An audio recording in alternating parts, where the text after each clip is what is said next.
ધ્રુવજીનું આખ્યાન તમારા સંતાનોને ખાસ સંભળાવજો. જાયે ઉતાન પાદસ્ય સુનીતિઃ સુરુચિ તયોઃ સુરુચિઃ પ્રેયસી પત્યુઃ નેતરા યત શ્રુતો ધ્રુવઃ. ઉતાનપાદ રાજા, એને બે રાણીઓ, એક સુરુચિ અને બીજી સુનીતિ. ધ્યાનથી સાંભળજો. રાજાને સુરુચિ બહુ ગમે, સુનીતિ ન ગમે. આ આપણી જ વાત છે. આપણને કોઈ પ્રિય, આપણને ગમતું હોય એ આપણને સુરુચિ લાગે, અને જ્યારે નીતિની વાત આવે ત્યારે એ આપણને ગમે નહીં. હવે એમાં સુરુચિને રાજા પસંદ કરતા હતા, એટલે એને સુનીતિને ગામની બારોબાર મૂકી દીધી. સુનીતિ ત્યાં ગામની બારોબાર રહી. રાજા સુરુચિને ચાહે, એના દીકરાનું નામ ઉત્તમ, અને સુનીતિ છે એના દીકરાનું નામ ધ્રુવ. એક વખત બાળકો બધા રમતા હતા. રમતા રમતા એક બાળકે કીધું, મારા પિતાજી રોજ મારા માટે સુંદર મજાના ફળ લઈ આવે.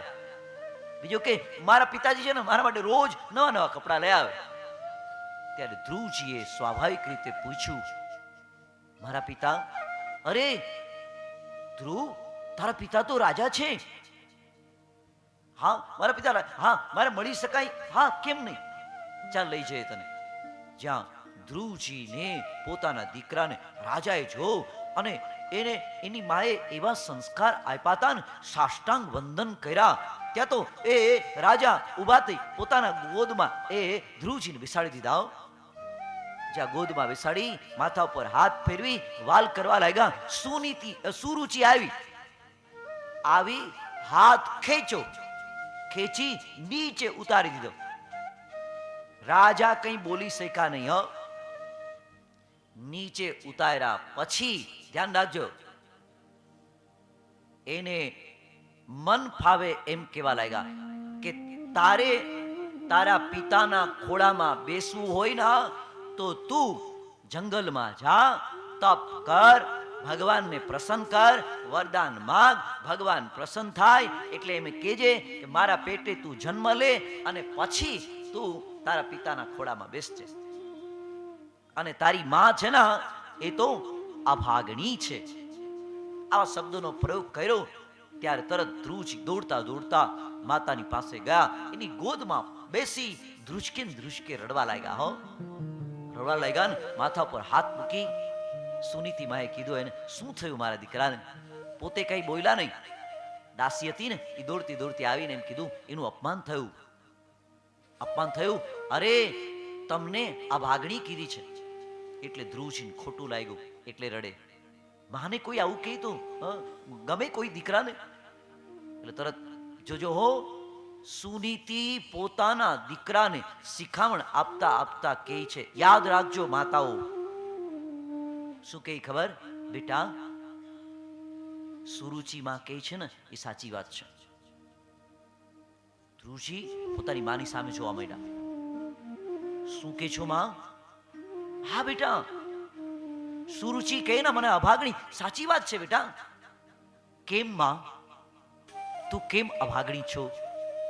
બેટા, આજ સુધી મેં તને ક્યારેય તપ કરવાનું, ભગવાનને મેળવવાનું કીધું જ નથી.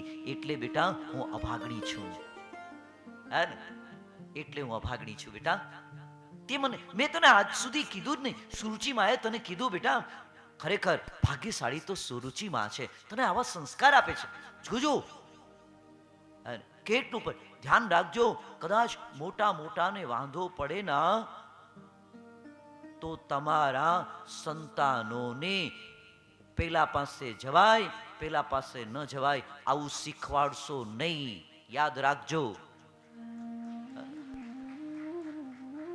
તમારે કદાચ વાંધો પડ્યો હોય, કઈ વાંધો નહીં, તમારા બાળકોને કહેજો, બેટા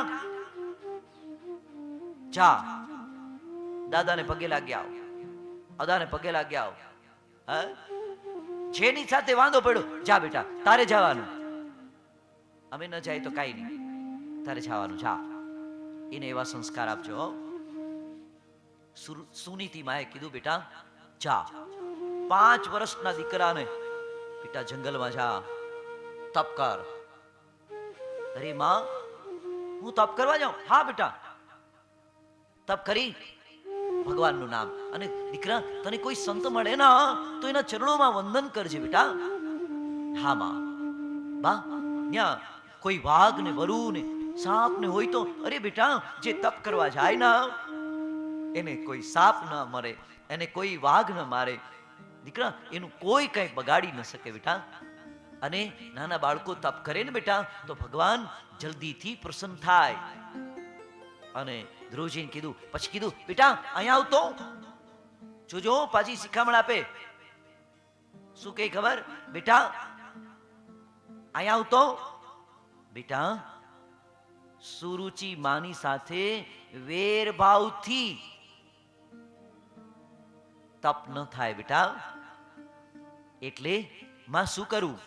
વેર ભાવથી તપ ન થાય તો જા પેલા સુરુચિ માને પગે લાગ. અને એ સુરુચિ માને પગે લાગવા જાય. દીકરો જ્યાં સુરુચિ માને પગે લાગવા જાય ના, ત્યાં તરત સુરુચિ માને સાષ્ટાંગ વંદન કરે ના, એટલે તરત જ સુરુચિના મનમાં એમ થાય, અરે ધ્રુવ ક્યાં જા છો બેટા? એટલે કે હું તપ કરવા જાઉં છું. ત્યારે મનથી વિચાર કરે, શું કહે ખબર? ઈ જાય ના તો બધું જ મારા દીકરાને મળી જાય, કારણ કે આખરે સ્વભાવ તો ન જાય. એટલે કીધું, કસ્તુરી કો ક્યા રોક્યો,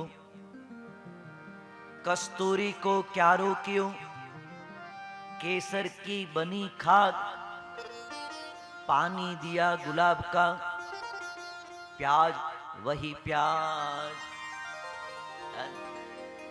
એમાં કઈ ફેરફાર ન થયો. અન આજ ધ્રુવજી મહારાજ તપ કરવા માટે જાય, રસ્તામાં નારદજી મળે. નારદજી મળે ને કહે છે, અરે બેટા કોણ છે તું? કે હું ધ્રુવ છું. એટલે કહ્યું, કેમ જંગલમાં જાય? તપ કરવા. શું કામ તપ કરવું છે? મારા પિતાએ મને ખોળામાં બેસવાની ના. અરે તારા પિતા શું તને ના પાડે? હાલ હું તારા પિતાને કહી દઉં છું, તને ખોળામાં બેસાડશે, હાલ કહી દઉં છું. ત્યારે તરત ધ્રુવજીએ કીધું, નહીં હો, હું ક્ષત્રિયનો દીકરો છું, પ્રાણ જાય પણ વચન ન જાય. હું ક્ષત્રિયનો દીકરો, પાછો નહીં ફરું. હવે તો હું ભગવાનને મેળવીને જ પાછો ફરીશ. ત્યાં સુધી પાછો નહીં ફરું. એટલે ધ્રુવજી છે એ નારદજી ધ્રુવજીને આશીર્વાદ આપે, અને એક સરસ મજાનો મંત્ર આપે, મોટો મંત્ર આપે કે મને નાનો મંત્ર આપો ને. દિવ્ય મંત્ર આપે. શું કહે ખબર? ઓમ નમો ભગવતે વાસુદેવાય. દિવ્ય મંત્ર. બધા સાથે બોલો.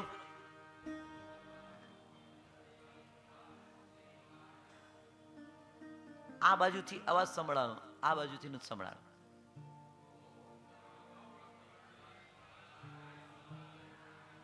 એક હારે બોલો.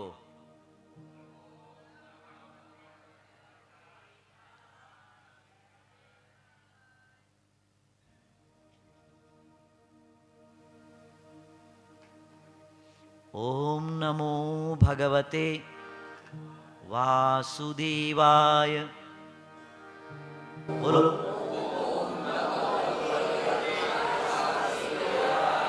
જય જય શ્રી રાધે.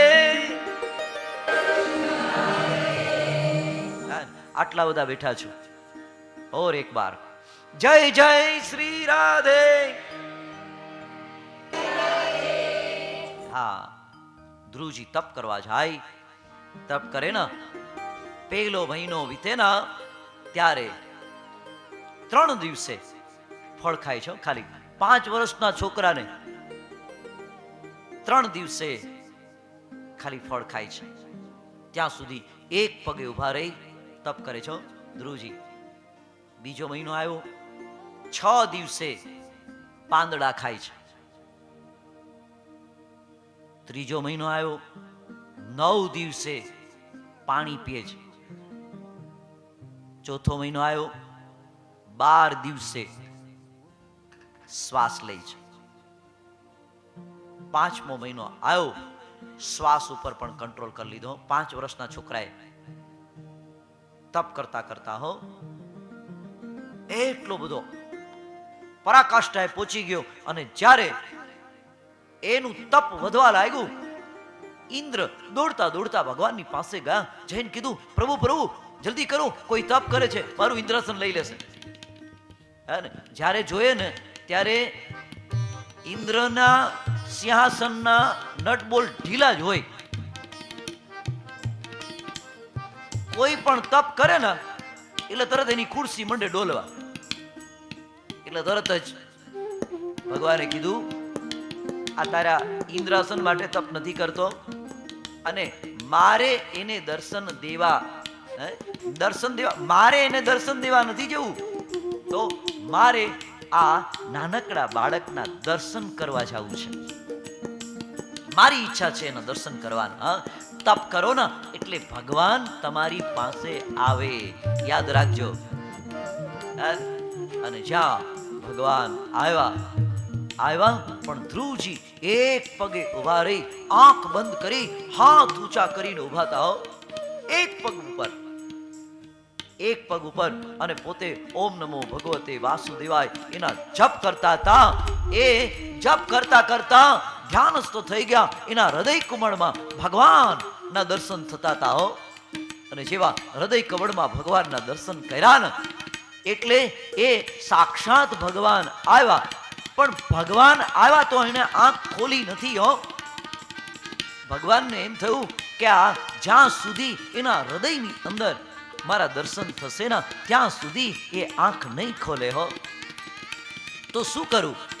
એના હૃદયના દર્શન બંધ કરી દઉં.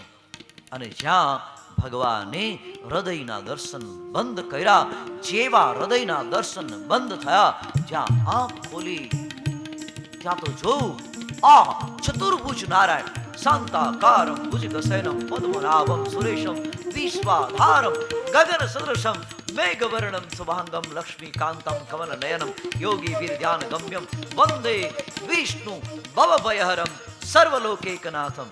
શંખ ચક્ર ગદાન પદ્મધારી નારાયણના દર્શન કર્યા. જોયા ભગવાન, અરે પ્રભુ આપ? હા બેટા, હું તને દર્શન દેવા નહીં, બેટા હું તારા દર્શન કરવા આવ્યો છું. ત્યારે તરત કીધું ધ્રુવજી, પ્રભુ હું તો 5 વર્ષનો બાળક છું, મને તમને તમારી સ્તુતિ કરતા કેમ આવડે પ્રભુ? મને સંસ્કૃત તો આવડતું નથી, શું કરું? ભગવાને પોતાના જમણા હાથમાં રહેલો શંખ છે ને એમના ગાલ ઉપર જ્યાં સ્પર્શ કરાયો, જેવો સ્પર્શ થયો ને ત્યાં ધ્રુવજી સ્તુતિ કરવા લાગ્યા. યો અંધઃ પ્રવિશ્ય મમ વાચમિમાં પ્રસુપ્તાં સંજીવત્ય કિલ શક્તિધર સ્વધામ્ના અન્યાસ્ત શ્રવણત્વગાદીન પ્રાણાન નમો ભગવતે પુરુષાય તુભ્યમ. ભગવાનની સ્તુતિ કરી. ભગવાને કીધું, માગો ધ્રુવજી, માગો. પ્રભુ આપ આવ્યા ને, મારે કઈ નથી જોતું. ભગવાનના જ્યાં સાક્ષાત દર્શન થાય પછી કઈ માગવાની ઈચ્છા થાય? કઈ માગવાનું મન થાય? નથી જોતું મારે. ભગવાન કે મારે તને આપવું છે. શું કીધું ખબર? મારે તને આપવું છે. તારે નથી જોતું, મારે આપવું છે તને. કે ભગવાન મારે કઈ જોતું જ નથી તો? અને જ્યાં ભગવાનના દર્શન થયા ને એનો પૂર્વ જન્મ એને યાદ આવ્યો. કીધું, ભગવાન ગયા જન્મમાં હું ગંગાના કિનારે તપ કરતો તો, તપ કરતા કરતા ત્યાંથી રાજા રાણી પસાર થયા, અને એ રાજા રાણી પસાર થયા ને પ્રભુ, મેં રાજા રાણીને જોયા ને, મને એમ થયું કે હું રાજા હોઉં તો આ જન્મમાં મારે રાજાના ઘરે અવતાર લેવો પડ્યો પ્રભુ, એટલે મારે કાંઈ જોતું જ નથી. ભગવાને બહુ સરસ મજાનું કીધું. માં છે ના, એ સુંદર મજાના નાનકડા એવા બાળકને તૈયાર કરે ના, તો બાળકને એ કપડા સાથે એ પોતાના જે સરસ મજાના વાળ ઓળાવેલા હોય એની સાથે એને કઈ લેવા દેવા ન હોય, એને કઈ લેવા દેવા ન હોય. તો બસ માં એના રૂપને જોઈ એટલી રાજી થાય, મારો દીકરો એટલો રૂડો લાગે. એમ બેટા, મારો ધ્રુવ ગાદી ઉપર બેઠો હોય ને તો ભલે તારે કંઈ જોતું નથી બેટા, પણ મારો દીકરો ધ્રુવ ગાદી ઉપર બેઠો હોય ને મને એવો વાલો લાગે, એવો વાલો લાગે. બેટા, મારે તને ગાદી ઉપર બેસાડવો છે. આજ ભગવાન પોતાના ધ્રુવને કહે છે, દીકરા આજ મારે તને ગાદી ઉપર બેસાડવો છે. અને એ ધ્રુવજી જ્યારે ભગવાનના ચરણોમાં વંદન કરી અને જાય છે ને, ત્યાં જોજો હો, એક સમયે પિતા એને ખોડામાં બેસાડવા તૈયાર નહોતા. આજ ખબર પડી, ધ્રુવજી તપ કરીને આવ્યા, બગીચામાં બેઠા, એટલે પિતા રથને શણગાર કરી અને સામેથી પોતાના દીકરાને મળવા આવ્યા છે. વિચાર કરો, એટલે હું વારે વારે કથામાં કહું, તમે બીજા કોઈને પકડવા કરતા, બીજા કોઈની લાગવગ લગાડવા કરતા ભગવાનને પકડો. ઈશ્વરને પકડશો, પરમાત્માને પકડશો એટલે બધા જ તમારી પાસે આવશે. સામેથી તપ કરો, જપ કરો, ભગવાનને યાદ કરો, ભગવાનને પામો, ભગવાનને પકડો, ભગવાનને પ્રસન્ન કરો. એક સાધે સબ સધે, સબ સાધે સબ જાય. એક જ મૂળને પકડો ના બાપ, બીજા કોઈને પકડવાની શું જરૂર છે? ધ્યાન રાખજો, ઊંચું ઉપાડીને જોશો ના તો માણસ કહેશે અભિમાન આવ્યું છે, નીચું જોશો ના તો કહેશે કે સામૂહિક જોતા નથી, અને આસપાસ આમ ચકડ બકડ થાતો ને તો કહેશે કે આનું કઈ ઠેકાણે નથી. અને કદાચ માણસોનું સાંભળીને તમારી આંખોને ફોડી નાખશો ના તો માણસો કહેશે કે આ એના કૈરા ભોગવે જ.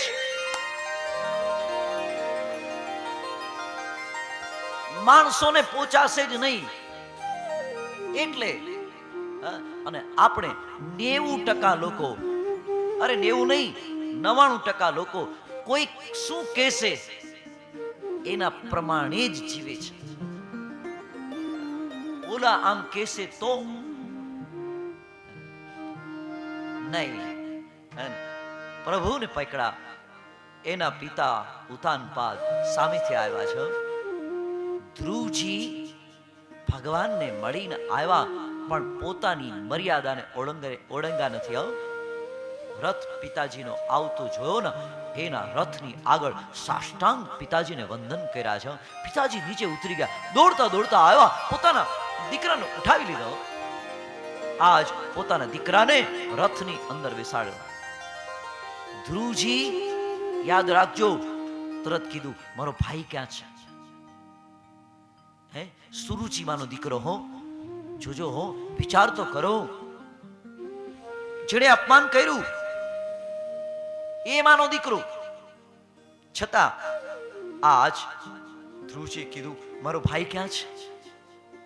મારા ભાઈને અહીં મારી બાજુમાં બેસાડો. એ ધ્રુવજી, અને એ જ ધ્રુવજીને આપણે અત્યારે યાદ કરીએ છીએ. જે ત્યાગ ન કરે, જે સમર્પણ ન કરે. जब हम आए जग में, जब हम आए जग में, जग हसे हम रोई. जब हम जाए जग से, आहा, जो बराबर करनी ऐसी कर चलो. जब हम जाए जग से, हम हसे जग रोई. કંઈક એવું કામ કરો, કંઈક એવું સત્કર્મ કરો. આ સત્કર્મ કર્યું ને હવે પછી આ બક્ષી પરિવાર ક્યાંય પણ જશે ને તો એમ કહેશે કે એકદમ વૈભવ વાળી કથા વાળા આવ્યા.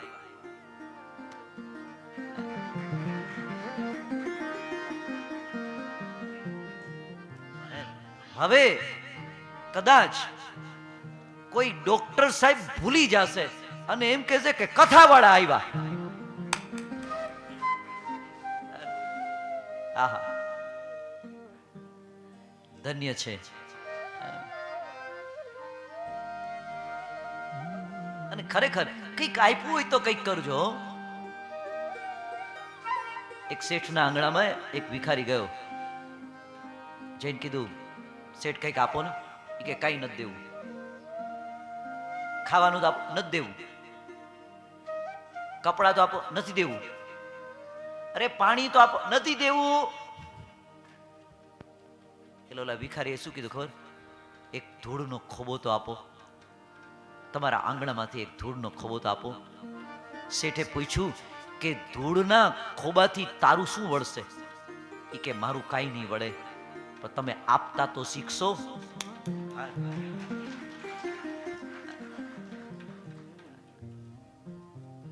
એટલે ધ્રુવજી કેટલા વર્ષો સુધી તપ કર્યું, પોતાનું રાજ્ય કર્યું. છેલ્લે બાળપણમાં યમુનાના કિનારે, યમુના ભક્તિનું સ્વરૂપ છે હો, એટલે યમુનાના કિનારે એને તપ કર્યું. મોટા થયા ને એટલે ગંગાના કિનારે. ગંગા જ્ઞાનનું સ્વરૂપ છે, ગંગાના કિનારે. અને એક વસ્તુ યાદ રાખજો, આપણને એમ થઈ કે આ ધ્રુવજીની વાત સાચી હશે, આ પ્રહલાદની વાત સાચી હશે. અરે ધ્રુવજી મોટી ઉંમરમાં જ્યાં ગંગાના કિનારા ઉપર તપ કરતા હતા ને, એ તપ કરતા હતા, જેવા ધ્યાનમાં બેસે ને તરત ખડખડ ખડખડ ખડખડ એ ગંગાનો અવાજ આવે. ગંગાનો અવાજ આવે ને, ધ્રુવજી એને તપમાં ભંગ થતો તો ધ્રુવજી છે ને ઊભા થઈ અને ત્યાંથી જવા ગયા ને ગંગાજી પ્રગટ થઈ ગયા. ધ્રુવ, એ બેટા ધ્રુવ, મારા કિનારે તપ કરનાર તપસ્વી વ્યક્તિ વયા જાય કેમ ચાલે?